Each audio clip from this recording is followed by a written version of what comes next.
Présentation du retour d'expérience de la ville et métropole de Montpellier sur 8 ans d'IoT, qu'on a aussi voulu appeler question pour un Manu, puisque vous avez deux Manus présents. Je vais les laisser se présenter.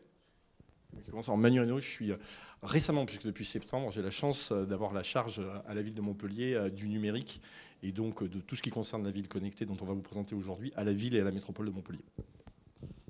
Et moi, Emmanuel, donc dit Manu. Moi, c'est mon vrai prénom. Ouais. Donc, président et fondateur donc, de Synox, une entreprise d'Occitanie basée donc, à Montpellier donc, sur les objets connectés. Et donc pour ma part, Thibaut Boulet, je suis responsable de marché de territoire intelligent chez Synox, donc je suis l'interlocuteur des collectivités. Et vous l'aurez compris, je vais animer un petit peu la table ronde et les échanges pour avoir à la fois une vision politique et une vision technique sur tout ce qui a été mis en place à l'échelle de la métropole de Montpellier. Je m'excuse pour les petites sujets de typo qu'on va sûrement avoir, parce qu'on n'avait pas prévu qu'il y aurait un petit décalage au moment du passage sur ce PC.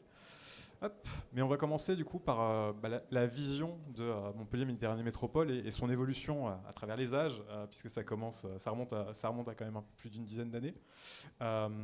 Donc on voit qu'il y a des changements d'appellation, Smarter City, cité intelligente, métropole connectée et apaisée.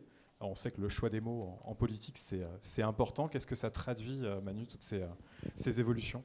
Pour un élu, il y a toujours un calendrier politique, vous voyez, qui correspond peu ou prou à un calendrier politique et tout au moins aux élections, au potentiel changement de majorité qu'il y a pu y avoir, et puis à des idées qu'on pouvait avoir de la Smart City à l'époque, celles qu'on peut avoir aujourd'hui.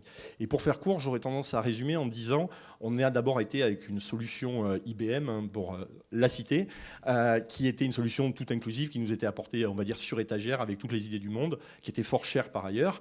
Donc on a fait du technosolutionnisme, on nous a amené des solutions techniques sans forcément nous demander ce dont on avait besoin et comment on pouvait faire. L'idée c'était vraiment de capter tout et puis on verrait ce qu'on avait à faire. Puis après on a travaillé avec la cité intelligente, enfin je dis la métropole a travaillé sur les questions de cas d'usage. Et là c'est vraiment quelque chose de très intéressant, moi en ayant repris la délégation, c'est que l'administration de son côté, il faut reconnaître qu'il y a eu une démarche à la fois, on dit itérative, c'est ça ? Oui, et non, mais une démarche d'expérience. Et je pense qu'on s'est passé l'époque des copiles et ainsi de suite. Et il y a eu des tests. Et ces tests, au fur et à mesure, ils ont permis un déploiement d'un certain nombre de capteurs dont on va parler. Et puis, il y a eu donc les solutions techniques, la question des cas d'usage. Et maintenant, on s'intéresse au sens politique, en termes de commande politique, et là, avec une nouvelle majorité, qui avait des vraies avancées, on va le voir, sur la politique des mobilités. Vous n'êtes pas sans savoir que la métropole de Montpellier va être la première métropole d'Europe à appliquer la gratuité. On a aussi, en matière de déchets, une question de politique incitative, de taxes incitatives, et on va le parler sur la politique des mobilités aussi, du stationnement, et toute une série de politiques sur l'eau, vous le verrez, qui correspond à des vraies politiques. Et on a un déploiement, via tous ces systèmes, qui correspondent à la commande politique qu'on fournit et qui est nos missions essentielles. Du coup, forcément, ce qui est intéressant, c'est que vous avez intégré dans toute cette démarche une start-up PME locale, en l'occurrence Synox. Forcément, une collaboration qui date comme ça, c'est structurant à l'échelle de Synox. Quel impact ça a pu avoir sur les offres, mais aussi sur la vision de Synox ? Ça a eu un impact de construction d'une vraie offre innovante, issue d'un client qui savait ce qu'il ne voulait pas. Ça, c'est bien déjà. Parce que ça vous permet de construire finalement par itération, donc issu donc, du terrain, les offres qui sont pertinentes, concrètes et qu'on va pouvoir dupliquer et passer à l'échelle. Et donc ça, pour Synox, ça nous a permis de construire une offre, construire vraiment une solution technologique innovante et une offre commerciale finalement qui peut être dupliquée à l'échelle d'un territoire.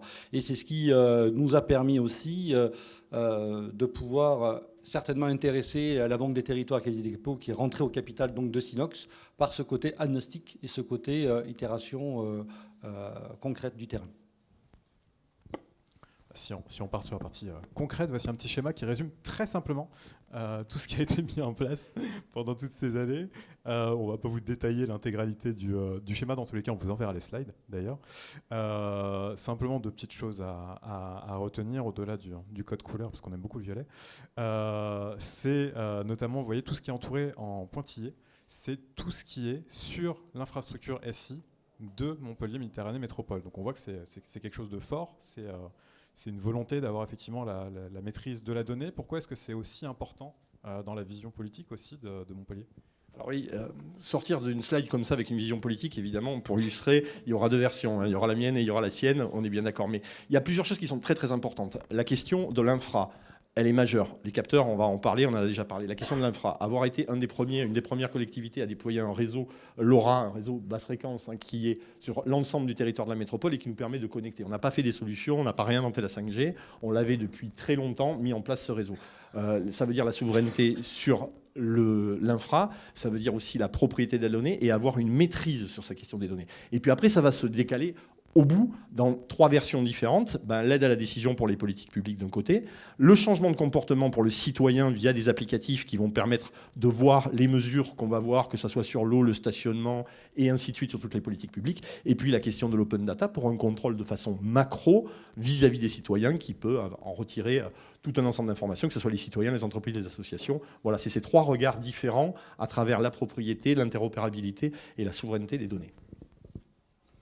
Et du coup, pour Synox, qui est quand même à la base un éditeur de logiciels SaaS, travailler sur l'infrastructure, sur héberger ces solutions sur l'infrastructure de la collectivité comme ça, c'est un challenge. C'est un challenge, oui, parce que d'habitude, c'est un éditeur qui est très traditionnel, qui installe et qui essaye de passer sur le SaaS. Nous, on était déjà SaaS sur la solution, c'est-à-dire que c'est des solutions qui sont hébergées et qui sont partagées à l'usage, au nombre de capteurs, les factures au nombre de capteurs. Là, on a travaillé la solution pour qu'elle corresponde aux enjeux et aux enjeux de souveraineté. Savoir héberger dans une infrastructure, avoir un réseau privé tout en ayant de l'interopérabilité avec d'autres réseaux publics, parce que tout n'est pas que sur du LoRa, il y a du cellulaire, parce qu'il y a de la volumétrie, donc en fonction du cas d'usage, il faut que tous les typologies de capteurs puissent remonter, mais aussi donc avoir des solutions qui sont évolutives, ouvertes, interopérables, scalables, c'est-à-dire monter en puissance, en nombre et en volumétrie de nombre de capteurs, et sécurisées. Et ça, on ne le fait pas quand on fait du sur-mesure, on le fait quand on est un éditeur, parce qu'on peut mutualiser. Donc là, c'est des infrastructures qui sont duplicables, donc dans différentes infrastructures. C'est ça, en fait, le challenge qu'on a fait en innovation, c'est garder la souveraineté, le stockage, les données au sein donc, de la collectivité. Nous, on n'a même pas accès. S'ils ne nous donnent pas accès aux plateformes, on ne voit pas les données. Donc, ce n'est pas possible. Par contre, la montée de version, quand un nouveau capteur arrive et qu'il faut le décoder, là-dessus, tous nos ingénieurs peuvent alimenter, faire progresser cette plateforme et partager ces expériences avec les autres collectivités ou les autres clients. Et tout ça pourquoi tout ça pour ça. Alors, voilà, c'est un petit saut de mise en page. Quand c'est entre les deux, ça veut dire qu'on a fait les deux. Donc on voit, en balayant un petit peu les différents cas d'usage, qu'il y a pas mal de thématiques qui sont abordées. La gestion de fuite, la mesure environnementale, le suivi des mobilités. Je sais que c'est un sujet forcément d'actualité et de mandat. Et puis l'amélioration des services, que ce soit en interne ou à l'usager. Excusez-moi. Comment, du coup, tous ces cas d'usage, c'est une totale de 10 000 capteurs bientôt et probablement plus sur les années qui viennent. Ça place forcément Montpellier un petit peu dans le peloton de tête des métropoles intelligentes, connectées, enfin voilà, l'appellation qu'on voudra leur donner. Comment on fait et pourquoi à Montpellier? Toujours pour répondre à des questions de politique publique, décisionnelles et puis comportement via des applis citoyennes, vous voyez dans la liste notamment les chiffres. C'est intéressant de les voir parce que évidemment des fois il y a des petits chiffres et des fois il y a des grands chiffres. Ça veut dire soit que c'est passé à la phase de processus quasi industriel, on va dire, et réplicable comme tu le disais, mais aussi des solutions qui sont aujourd'hui en test, comme le remplissage des PV, des points d'apport volontaire de verre, pour voir à quel moment le conteneur est plein ou pas. Ça a 2 actions une fois de plus, il faut vraiment toujours avoir ça en tête, du côté du citoyen pour savoir si on peut aller poser ses bouteilles, et du côté de l'opérateur qui va pouvoir collecter, et du côté de la collectivité pour pouvoir contrôler l'opérateur, puisqu'en l'occurrence là c'est un opérateur privé.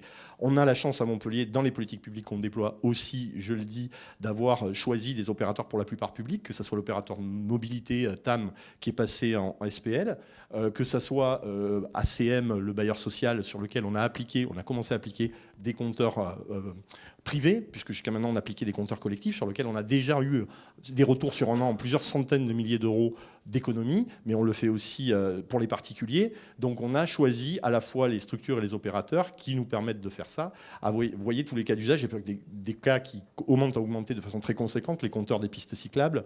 Là-dessus, il y a une vraie évolution sur la volonté. Puis je le redis parce que la question des compteurs connectés, notamment en matière d'eau, il y a une grosse question de confiance. C'est la collectivité qui commande ces questions-là sur une politique publique. La confiance, elle passe aussi par là. On applique une politique publique, on donne les moyens d'appliquer cette politique publique. Je suis nouveau chez Sinox, mais du coup, depuis que je suis arrivé, j'entends beaucoup parler, Emmanuel, d'agilité. Bon là, c'est plus de l'agilité, c'est du grand écart. Quand on passe de la télérelève de compteurs d'eau à du remplissage de points d'apport volontaire, la piste cyclable, il y a quand même des gros écarts sur l'exploitation de métier, sur tous ces sujets-là. Comment on gère ça pour l'éditeur ? Alors déjà, ça c'est la réalité. C'est la réalité du terrain et que les services mettent en œuvre ce type de solution. Et c'est pas un grand écart, c'est parce que la plateforme, on l'a voulu comme ça. La plateforme, on l'a montée justement pour répondre à ces enjeux-là, où on voit que certains passent à l'échelle. Donc il faut qu'il y ait la solution de production industrielle qui permet d'avoir des volumes. Et d'autres services sont en expérimentation. Et donc doivent tester. Et pour autant, ils partagent le même réseau et la même infrastructure et des partages de données même pour arriver à amener du sens. Donc c'est un enjeu de pouvoir répondre à tout. Et donc c'est un rôle d'arriver à trouver le capteur, de le tester, de le déployer, de le remonter, de faire des dashboards avec et de laisser en autonomie même les services pour qu'ils puissent eux-mêmes créer leurs propres indicateurs pour que ce soit pertinent et les laisser mûrir. Parce qu'il faut du temps dans une collectivité par rapport à un moment donné, on a l'information, comment on se l'approprie et comment on retrouve le retour sur investissement derrière. Donc oui, c'est un challenge, mais c'est qu'on adore ça, les challenges. Du coup, on va pas avoir le temps de balayer les 20, mais on va faire un petit focus sur 2 cas d'usage qui ont été déployés à l'échelle vraiment de toute la métropole. Le premier sur la gestion de l'eau. Ce que j'ai trouvé très intéressant quand on a préparé cette intervention en interviewant le DSI de la Régie des eaux, c'est qu'il a commencé par nous dire finalement pour une Régie des eaux, on vend de l'eau. Donc c'est contre-intuitif de pousser ses clients à faire des économies puisqu'on se prive nous-mêmes d'une partie de notre chiffre d'affaires. Et du coup, c'est aussi la raison d'être d'une régie, d'aider à la préservation de la ressource en eau. Donc un sujet aussi technique que la télérelève de l'eau, finalement, ça relève du choix politique. Ça relève complètement du choix politique. Déjà, on a choisi un opérateur en régie publique de l'eau, tu l'as dit, et effectivement, c'est essentiel. Et effectivement, la régie publique de l'eau, elle n'est pas là pour faire de l'argent sur le volume d'eau consommé. Justement, dans la politique, évidemment, la question de la raréfaction de la ressource et la question de l'intérêt par rapport à ça, les compteurs, elle est évidente. Et d'ailleurs, derrière, on déploie une politique incitative justement sur la question de la gestion de l'eau. En l'occurrence, on a choisi d'offrir les 15 premiers mètres cubes d'eau à tous les particuliers. Et après, la tarification se fait progressive. Pour vous faire court, en gros, si on a une piscine, l'eau va être plus chère. Et selon les volumes. Et si on passe beaucoup de temps sous la douche, alors après, ça dépend des profils, effectivement, des gens qui y sont, mais quoi qu'il en soit, l'eau, elle est progressivement 15 premiers mètres cubes parce qu'on considère que c'est les besoins élémentaires et que c'est un droit universel à pouvoir en disposer, et tout le reste va être progressif. Et là-dessus, on a besoin, effectivement, de compteurs de la Régie publique de l'eau. On est en train de les mettre au niveau des particuliers. On a commencé par une résidence ACM, c'est-à-dire une résidence de notre bailleur social, sur lequel d'ailleurs on va expérimenter les relations avec les compteurs de gaz et d'électricité. Et tout ça va se faire ensemble avec la maîtrise de la collectivité, le choix de la collectivité pour ces sujets. Alors on avait une jolie mise en forme, mais qui a complètement sauté sur la partie ROI du projet et bénéfices. Mais c'est ça qui est intéressant aussi, c'est comment est-ce qu'on est passé d'une donnée finalement à des ROI pour la Régie des eaux ? C'est de passer d'une donnée brute à une information pertinente pour le métier. Et comme je dis souvent, finalement, ce qui ne se capte pas ne se change pas. Et donc si on n'a pas l'information, on ne va pas pouvoir arriver à faire de la facturation, à faire, donc justement, comme tu dis, 15 mètres cubes. Il faut savoir à quel moment on passe à 15 mètres cubes et à quel moment on est à 16 mètres cubes. Et donc si on n'a qu'une donnée tous les mois, on ne va pas arriver à avoir cette information. Donc là, le côté temps réel, le côté remontée de la donnée, le côté automatisation va permettre de mettre en œuvre les politiques publiques et les outils Donc de facturation technique pour la régie des eaux. Et je dirais même au-delà, ils ont aussi pour leurs clients finaux, parce que là on parle de particuliers, mais ils travaillent avec des CHU, avec des grandes entreprises. Donc là les questions volume, détection de fuite, etc. sont importantes. Donc ça aura changé complètement la relation avec leurs clients parce qu'ils ont pu co-construire finalement des indicateurs communs. Et ça, c'est un retour donc, sur investissement qui est très important parce qu'ils ont changé la manière d'avoir une interface avec leurs clients. Ouais, effectivement, c'était un des bénéfices qui était inattendu de la part de la régie, c'est que ça a transformé aussi la relation de la régie avec ses clients au quotidien. Deuxième sujet, donc on a parlé de la gestion de l'eau, donc on est vraiment dans la maîtrise de la consommation d'une ressource, dans l'amélioration du service. Là, un service aux usagers qui est souvent compliqué, qui est souvent un casse-tête politique, c'est le stationnement, surtout quand on met en place une ZFE, comme c'est le cas sur Montpellier.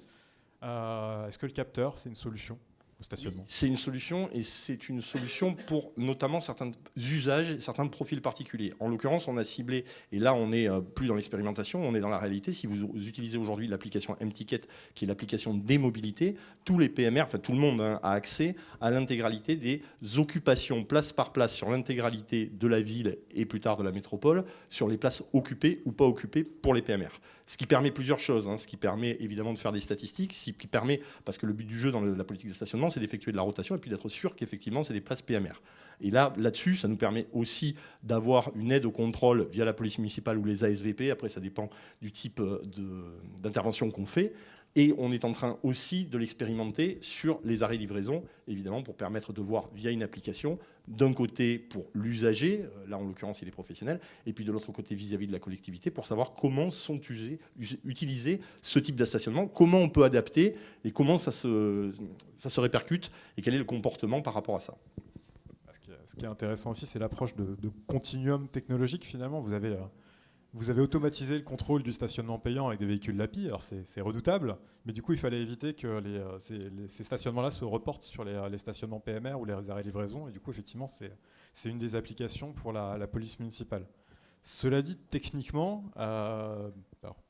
pour avoir travaillé un petit peu sur le sujet du stationnement depuis un peu moins d'une dizaine d'années, des fabricants de capteurs de stationnement, on en a vu apparaître et disparaître régulièrement, des OneGrain, des OneSitu, SmartGrain, des NEDAP, des Parking Map, voilà, qu'on a vu passer avec la solution miracle sur stationnement et qui aujourd'hui ne sont plus là, pour un intégrateur de solutions IoT finalement qui dépend en partie de la partie capteur. Comment est-ce qu'on gère justement ce risque fournisseur ou l'obsolescence possible des capteurs ?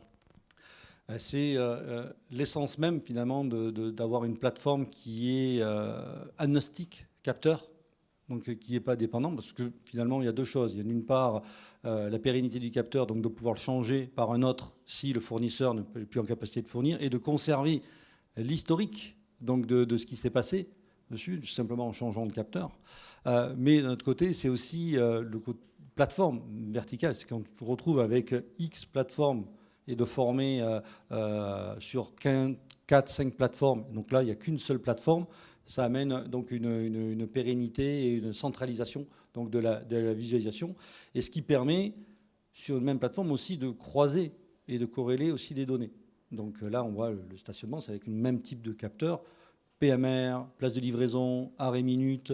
D'ailleurs, c'est ce qu'on en fait encore de l'information qui est pertinente derrière. Donc il faut être agnostique. Et du coup, c'est quoi la suite ? C'est quoi la suite pour Montpellier ? Mais c'est toujours aller vers la commande politique. Et en l'occurrence, moi, je voulais revenir sur l'ensemble des capteurs. J'avais prévu de le dire. Les centres d'hypervision où on voit tout, là, il y a une approche métier. Il y a une approche métier par métier, discipline par discipline, mais c'est essentiel parce que ça se fait avec les services de la ville, de la métropole ou nos opérateurs. Et grosso modo, il ne s'agit pas juste de savoir qui demande, comment. Je prends toujours l'exemple de la question de l'éclairage public. Quand il faut changer une ampoule, c'est bien sympathique d'avoir un centre de supervision qui va vous expliquer que depuis quand l'ampoule ne fonctionne pas et qu'il faut la changer, mais je vous le dis très franchement, il faut avoir le 0,6 de Roger qui change l'ampoule. Si vous n'avez pas le 0,6 de Roger qui change l'ampoule, vous aurez beau avoir tout le cheminement depuis le centre d'appel multicanal, comment vous l'appelez, avec tout un tas d'écrans qui vont vous expliquer comment ça s'est passé et comment on peut historiser la demande. La vérité du prix, c'est qu'à la fin, il faut le 0,6 de Roger pour aller changer l'ampoule.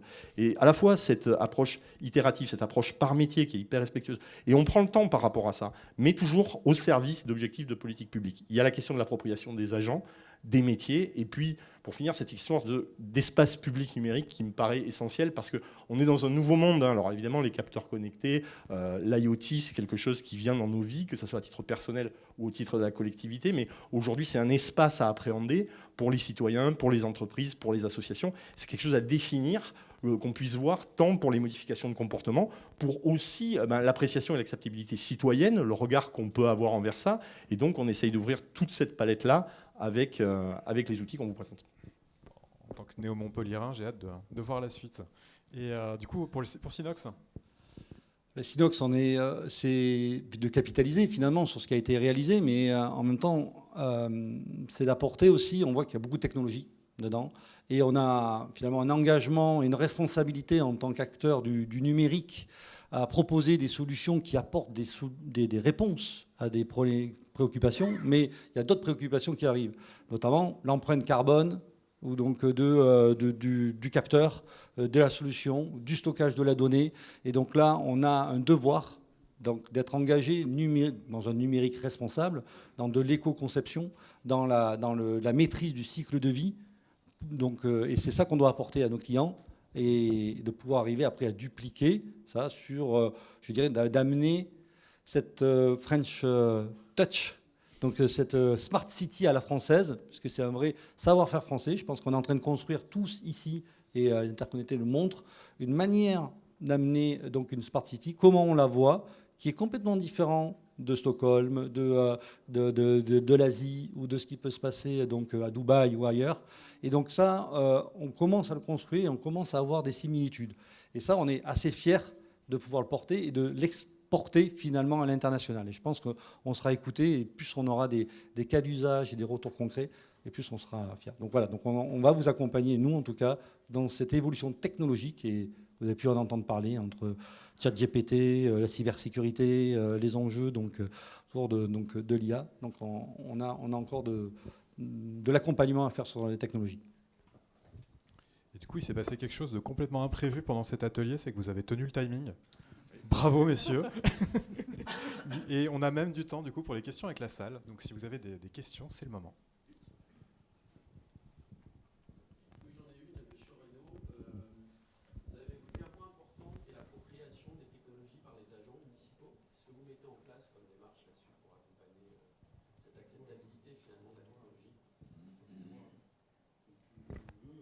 Ouais, je vais vous poser la question, Emmanuel, c'est plus eux qui sont en rapport avec les métiers. Je serais plus... C'est vrai que la maturité numérique de chaque service est différente, et donc il faut les accompagner, il faut comprendre que ce n'est pas qu'une formation à un outil numérique, c'est aussi une transformation de leur métier.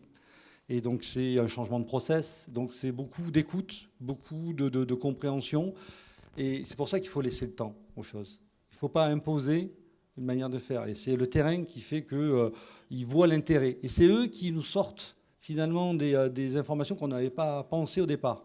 Donc, sur des indicateurs, sur des alertes à avoir. Et c'est primordial. Et je pense que tous... Alors après, on essaye d'avoir des outils. C'est notre vocation d'avoir des outils qui sont très intuitifs, où il n'y a pas besoin de coder, de développer pour comprendre. Et c'est notre rôle d'arriver à ce que soit simplifié tout ça. Mais c'est un vrai changement. Et donc, il faut les accompagner. Mais ça se fait bien. On sous-estime souvent la capacité donc, du terrain à comprendre l'intérêt, parce que c'est eux qui doivent se déplacer pour relever un compteur alors qu'il est à 2 mètres sous l'eau. Hein. On a beau mettre des bottes, ça ne marche pas. Donc c'est eux qui vont sous la pluie parce que ça a disjoncté, il faut remettre.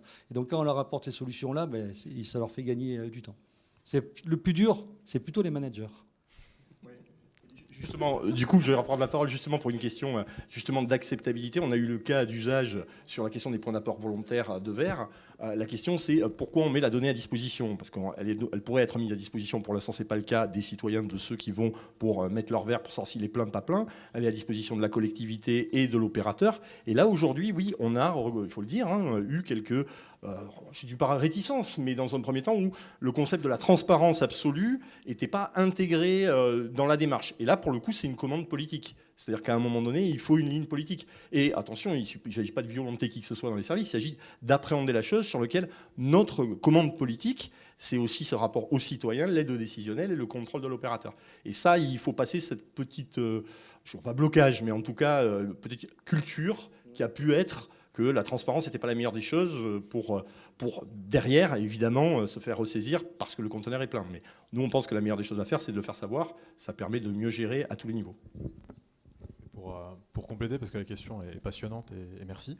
Quand on travaillait sur la régie des eaux, il y avait 11 agents dont l'emploi à temps plein, c'est la relève des compteurs à la mano, donc parfois sur des 2x2 voies limitées à 80 km/h, donc on met un plot et on espère que ça va bien se passer. Là, typiquement, sur ces 11 agents, il y en a un tiers qui va pouvoir faire autre chose. Et du coup, il y a un programme qui est prévu à l'échelle de la régie pour former ces agents sur des nouveaux métiers, notamment de relations avec les usagers, ou en tout cas avec les clients finaux de la régie. Et c'est là que ça devient passionnant, c'est cette mutation des métiers des agents qui vont pouvoir évoluer. Est-ce qu'on a d'autres questions? Ah oui, super. Une question sur l'adhésion des citoyens. Comment ça a été géré? Alors moi, sur la... C'est pas moi l'élu. Hein. Moi, je suis pas élu. Moi, donc, moi, je prends la délégation depuis septembre. bon, après, il a dit qu'il n'y avait personne qui votait pour lui aujourd'hui. Donc, je suis très tranquille. Merci Manu. Non, je suis très tranquille. C'est la marge de progression sur laquelle on a à travailler sur à la fois l'acceptabilité et puis la perception des citoyens. Là, on a une marge de progression conséquente. Tout ça se fait de façon, comme on l'a dit, itérative. On n'a pas les applicatifs à part sur un certain nombre de données comme le stationnement. On a une ticket à destination des PMR. C'est quand il y aura les applicatifs que là, on peut avoir une relation. Aujourd'hui, on est quand même vraiment dans l'aide au décisionnel, réellement, et on commence à appréhender la question du citoyen qui va être prégnante. Et vous avez raison de poser la question parce que fondamentalement, c'est vraiment le sujet, parce qu'à un moment donné, qui dit ville numérique, dit ville connectée, dit démocratie, dit contrôle citoyen, mais on va l'appréhender avec les applicatifs, notamment la question des compteurs personnels, parce que là, pour le coup, on est surtout sur des compteurs grands comptes. On vient à peine d'ouvrir une résidence ACM, sur lequel on va faire des tests cette année, mais effectivement, c'est le vrai sujet derrière, parce que je vous parlais de comportement individuel, de politique publique, mais derrière, il y a évidemment le citoyen, l'usager, le contribuable, le client, les lecteurs et le contribuable. Voilà, donc il y a tout ça derrière, mais c'est effectivement le vrai sujet. donc prendre en compte le consentement, le RGPD, c'est au cœur donc, de la protection de la donnée personnelle et d'arriver à faire tout le cycle de vie. Mais l'IoT, finalement, s'il est intégré, on ne le voit pas, en fait. Et un bon IoT, c'est un IoT qui est intuitif. C'est-à-dire quand vous avez des bornes d'information voyageurs, quand on dit que le tram il arrive dans 3 minutes, donc si vous l'avez sur votre smartphone, vous ne posez pas la question « il est où le capteur ?» C'est normal. Et donc dessus, il faut qu'on arrive à ça, en fait, à ce côté intuitif et qu'on trouve que ce service est normal. Ça sent la question sur le numérique responsable.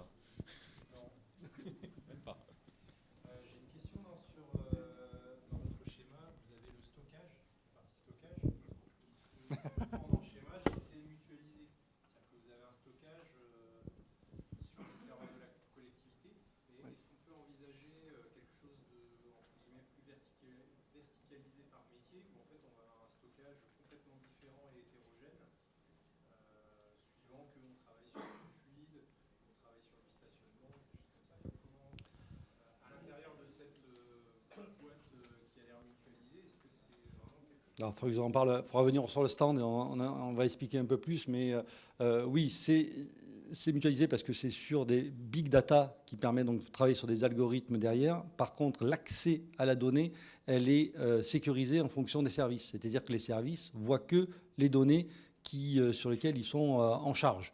Ils ne voient pas les autres capteurs et les autres données. Par contre, après, le système, lui, il stocke l'ensemble. Et tout ça est stocké sur l'infrastructure donc de la métropole. Donc, je ne sais pas si j'ai répondu rapidement, mais en fait, c'est une question de droit d'accès aux données. et pas de silotage de bases de données. Parce que justement, la pertinence si on veut faire des algorithmes ou des croisements, c'est que les données soient au même endroit pour arriver à simplifier et à amener une rapidité dans l'analyse. Ouais, c'est un data hub, ce qu'on appelle des data hubs, donc de stockage donc de données, donc qui permet de consolider. Là, c'est un choix d'architecture fait par la métropole de Montpellier. Il y en a d'autres qui sont possibles, notamment en SaaS. Et ça, c'est du cas par cas. Question juste à côté. Oui, alors, sur le questioning responsable. Je l'avais vu venir. Il y avait une planche où on voyait différents cas d'usage. Il y avait quelques cas d'usage qui étaient sélectionnés. Est-ce que, alors ça date peut-être, mais est-ce que vous savez me dire pourquoi ce sont ces cas d'usage qui ont été sélectionnés? Et la question qui est sous-jacente, c'est y a-t-il des critères discriminants qui vous diraient, ce cas d'usage-là, on n'irait pas vers la numérisation? Pourquoi je pose cette question? C'est parce que Emmanuel, Manu, nous a parlé d'empreinte carbone et autres, donc il y a une dimension environnementale. Puis on a eu des questions sur les potentielles controverses socio-techniques. Emmanuel a mentionné la Suède, un exemple de ville, de pays hyper connecté, et qui récemment a annoncé sortir de la politique tout numérisée, par exemple sur les paiements cashless, où ils ont dit en fait non, finalement on a besoin de réintégrer l'argent liquide pour l'inclusion des citoyens, etc.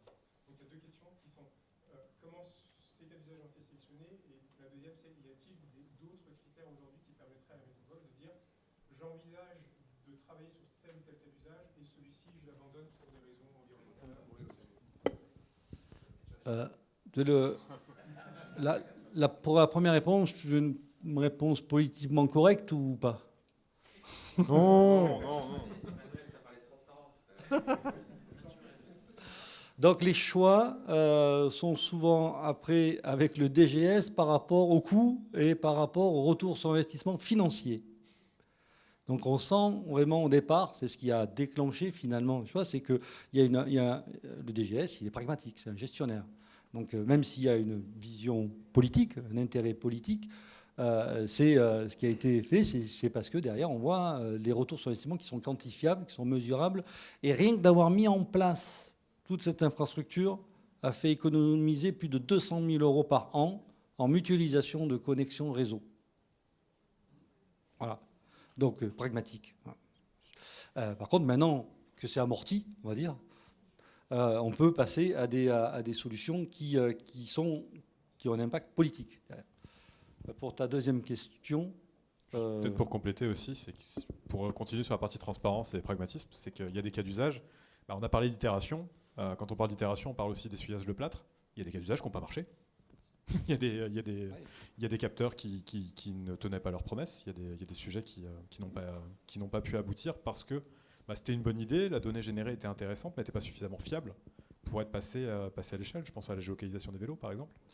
Alors, tu fais bien de rebondir parce que là, c'est vrai qu'avec Montpellier, je ne l'ai pas dit tout à l'heure, mais le droit à l'erreur, il est primordial. Il faut accepter d'avoir des échecs. Parce que c'est comme ça qu'on se construit, c'est comme ça qu'on mûrit, c'est comme ça qu'on se forme, qu'on monte en compétences et qu'on voit ce qui est pertinent. Et ça, c'est difficile des fois dans une collectivité de dire j'ai mis tant de milliers d'euros dans une solution et on la met à la poubelle parce qu'on voit que c'est pas pertinent. Et ça, on a eu la chance à Montpellier qu'ils ont accepté ça.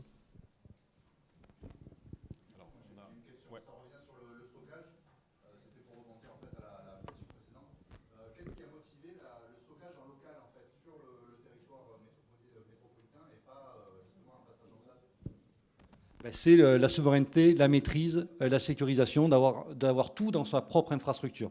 Donc ils ont la capacité, ils ont l'informatique donc pour avoir ça, ils ont les agents, ils ont les compétences. Toutes les métropoles et toutes les collectivités n'ont pas cette compétence. D'ailleurs, après, on peut monter sur du SaaS dédié, justement sécurisé. Ça, c'est possible aussi. On fait ça. Mais eux, ils ont choisi de conserver complètement parce qu'ils ont la compétence. Et donc, c'est-à-dire que là, il n'y a rien qui sort sur Internet. C'est un réseau LoRa privé monté dans l'infrastructure et donc derrière, du capteur jusqu'à la donnée, jusqu'à l'utilisation de données, on reste dans son réseau LAN, dans son réseau privé. Et ça, c'est un choix aussi sécuritaire qui est important. L'enjeu de la sécurité est important pour les collectivités, surtout qu'ils prennent conscience de la valeur de la donnée, de la gouvernance de la donnée et de s'approprier cette donnée. Donc c'est une stratégie. Et cette stratégie, je la trouve pertinente. Je ne redis pas la DSI est là, donc je ne peux pas dire autrement. Il y avait une question. Vous.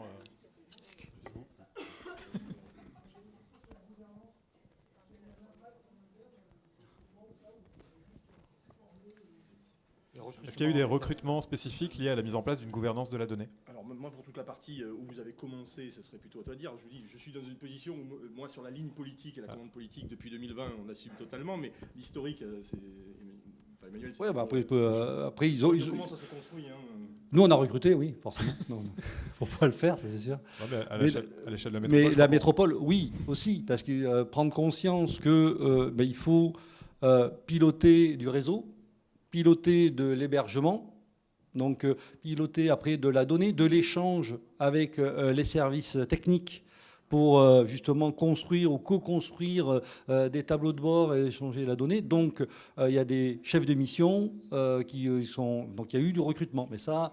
il faut arriver à le faire remonter aussi à la hiérarchie pour arriver à avoir les budgets et pour faire comprendre. Donc c'est pour ça que les premières itérations, quand ça vient du terrain et que ça vient d'une régie d'eau et quand la régie d'eau va voir donc le président de la métropole et dit bon ben, c'est bien, on a ça, mais maintenant nous on veut passer à 10 000, 85 000 compteurs, donc on ne peut plus bricoler, quoi. C'est fini le bricolage.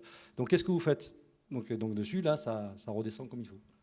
Du coup, je vais compléter sur la demande politique. En fait, la chance qu'il y a eu dans cette histoire, c'est qu'il n'y avait pas vraiment de portage politique. C'est des services exceptionnels qui ont pris d'eux-mêmes les propositions de gérer cette question d'infra qui est essentielle, qui est majeure, et cette question de propriété de la donnée. On en fait aujourd'hui une ligne politique pour l'ensemble de nos politiques en lien au numérique. Mais c'est vraiment arrivé à bas bruit.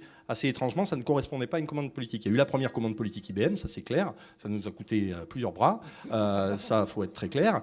Et derrière, c'était en dehors du spectre, vous savez, le numérique n'existait plus, les capteurs c'était plus trop à la mode, on n'en parlait plus. Donc ça s'est fait de soi-même, alors de soi-même, il y a toujours des gens derrière le numérique, ça s'est fait par les services qui ont eu l'intelligence d'avoir cette logique politique. Et comme je dis, ils faisaient de la prose sans le faire savoir. Et c'est ça qui est tout l'enjeu du truc. Ils faisaient de la prose sans le faire savoir.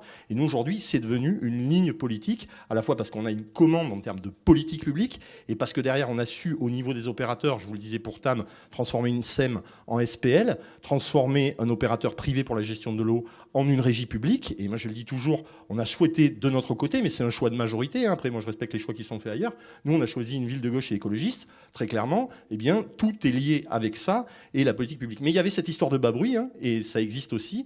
Et c'est là où on peut remercier l'administration d'avoir eu cette ligne, parce que ça s'est fait sans les politiques. Aujourd'hui, effectivement, maintenant, ça se fait avec les politiques. Et sur une ligne claire. On est sur les deux dernières questions. On avait une ici. Vas-y, je vous en prie. Moi, très rapidement, pour revenir au stockage, on est encore là. Il y a un truc. En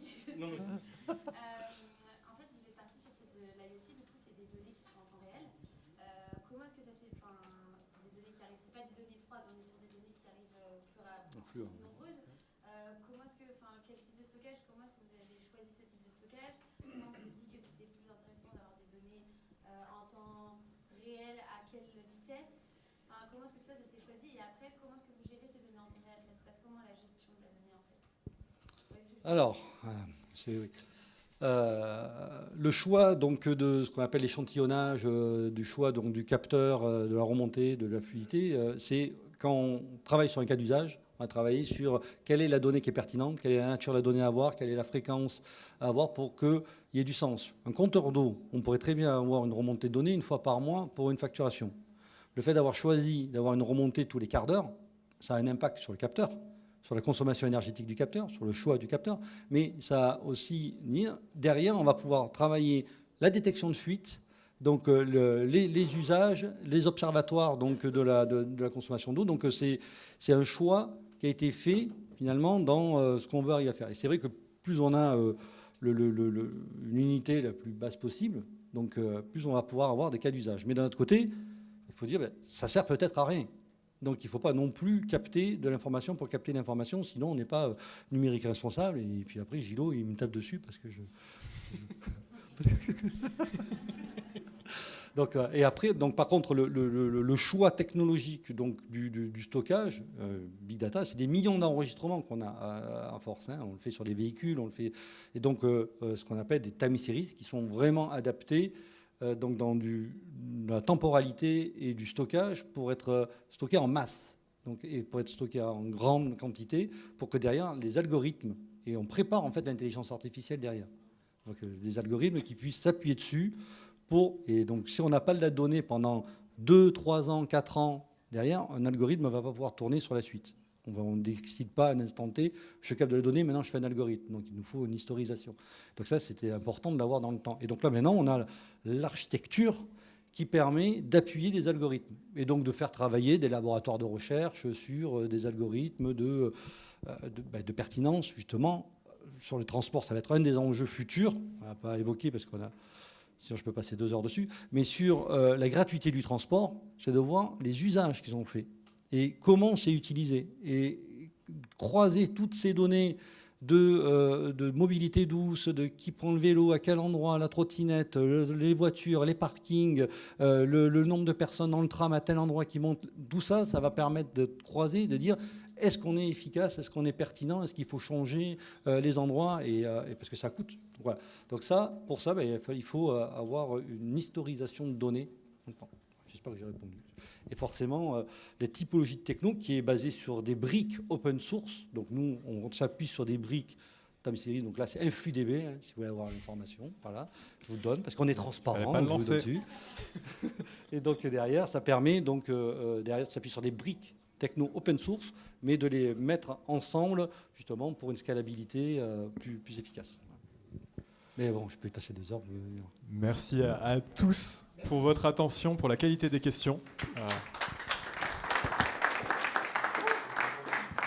Merci les Manu pour ces regards croisés, et puis on espère qu'on aura l'occasion de poursuivre les échanges avec vous sur le stand qui est juste en face.